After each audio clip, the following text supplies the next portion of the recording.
Hi, my name is Evelyn Rose, and I have been performing since I was a kid. I grew up in a town where no one really performed. It was just like a small group of us. And um, sorry, my dog came in. So I grew up in a town where like no one really performed. Everyone was either just a part of agriculture or they like worked for their parents. And I knew I didn't want to do that. I instantly knew that I wanted to do what the people on TV were doing. I wanted to entertain people. I wanted to be able to live out someone's truth. Um, I don't only act, but I sing and I dance. And my mom and I were never really able to like afford it. So what we did was when I decided I wanted to dance even more and go into the studio 20 hours a week at the least, I my mom and I both worked for 1 second. Um, okay, my mom and I both worked for the owner of the dance studio. I was teaching, my mom was doing administration, and we got that in return for free classes. I um, and then when I was a year older and I switched studios, I was just teaching. So anytime I wasn't dancing, I was actually teaching. And I've been singing, performing since I was 5, I believe. Um, I've always known it was like my passion, and I didn't want to give up on it just because it's one of the hardest industries to break into. Um, I in 5 years, I honestly see myself maybe doing a Netflix film, being one of the romantic love interests in the sappy rom-coms, like To All the Boys I Loved Before, Sarah Bridges is a Loser, that type of genre. And I see myself finally breaking out into and being a true actor, um, and doing less short films and more features. Hi, my name is Dylan Slezak. I was born and raised in Newport Beach, California.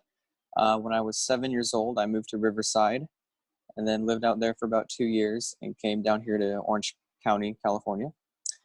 Um, Ever since I was younger, I was very fascinated by art, music, film, especially, and I grew up in a household where there was a lot of reliability to learn quickly and prepare yourself for the world.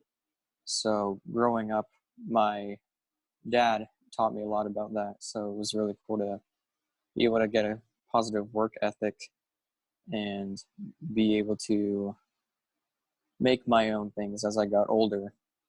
And came down here to Orange County in school.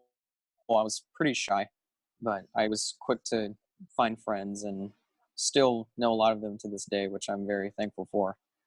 And as I slowly got older, I started realizing just how amazing certain aspects go into film.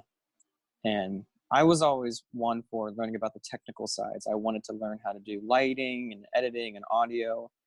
Basically anything for film to me was like a really great opportunity to get to do anything in that kind of industry. And when I was in high school, it was when I started watching more foreign and international films, I started to find a different creative style, which I never even knew existed because I was just watching a bunch of all the American movies and all this. A lot of inspiration and style that I've picked up over my life has been a lot of international films and foreign films that I've watched, especially Chinese and Japanese. Those are like two of my favorite styles next to everything else. And when it came to acting, I really wanted to know just how you could tell a story, not just by saying words sometimes, but visual representation. So that's why I really love reading books. And that's one of the ways I started to catch on how to learn acting was by reading. I could get a visual representation like a script and basically copy and paste that when I show up on set, and that's how I would do it when I got on set day. And I would say in about 5 years, hopefully I find myself doing bigger projects, but I am always open to do anything if it was $1 or $1 million budget for anybody, because I really enjoy working with my friends, and that was always a good start for confidence. Because when I first met them, I was like, I don't really know you guys, and I guess I'll do this. But when you get a rhythm, and I feel if you stay on that rhythm, then you can go really far. And I'm really excited to see what that brings for me and others, and help others in any way I can when I get to those goals in my life. Thank you very much. I'm Lauren Lovefest Opal. I'm 21 and I live in Irvine, born and raised. I've always loved reading. It's a way for me to escape. It's a way for me to experience new things, whether it's fiction or nonfiction. And what ties into that is my love for travel. And when I was 17 years old, I traveled around Europe on my own, and I loved it. I experienced new things. I had opened my eyes to things that I would have never experienced here. And on my third week, I landed in Garmisch, which is southern Germany, and it was a small fairy tale village. It was small, like barely any tourists. Everyone just spoke German, but it was the atmosphere that I loved, and it created a fairy tale for me, and that's something that I really love to watch and read about. So to actually experience it really took my imagination to a whole new place. And I realized that I was 2 hours by car from the castle that the Cinderella castle was based off of. It's new, it's a long word in German, but I was 2 hours away, but I didn't have a car. I wasn't going to learn how to drive on the left side. I was just terrified about it. And there was no buses, nothing like that, but it was a 9-hour walk. And as much as I wanted to go, I didn't want to spend 9 hours walking there. So I rented a bike and I did that path, and it took me 4 hours. It was 28 miles. But the thing was, it went through woods and mountains. I ended up crossing the Austrian border, going through the Swiss Alps. It took me forever, and most of the time I wanted to turn back, but I knew it was waiting on the other side. It was this beautiful fairy tale castle that I read about so many times that I couldn't believe that I could make it come true.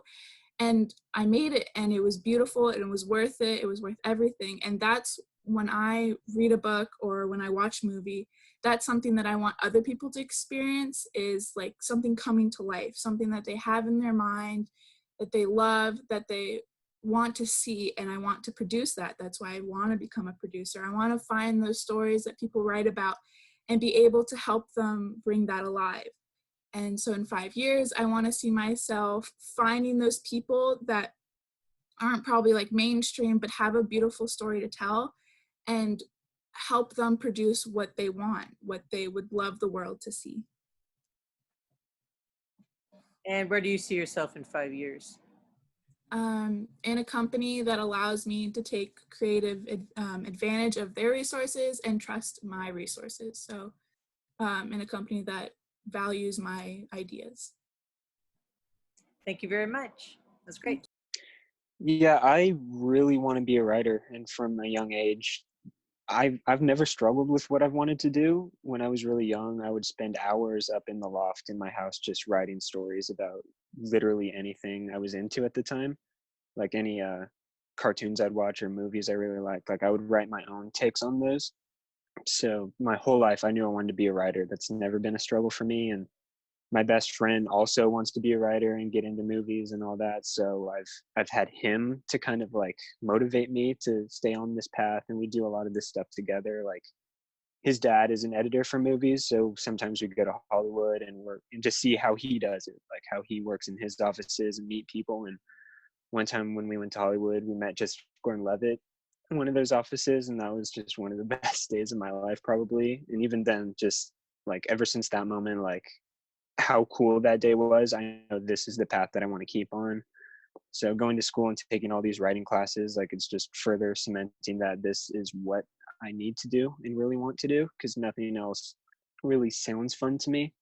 And hopefully down the line, I will direct and maybe star in some things, but writing is solely my focus right now. And the dream would probably be to work for some studio like A24, like kind of an indie studio that gives the creators more control over their work, as opposed to like kind of meddling it and messing with it as they usually do. Thank you very much. And Joseph Gordon-Levitt's one of my favorite actors. Oh yeah, I love everything he's in. And you know that Ryan Johnson wrote Brick. Yeah. And Joseph Gordon-Levitt was in it. So yeah, I love Brick. It's convoluted, but a great movie. no, I love the fact that the dialogue that they created Mhm. for the story in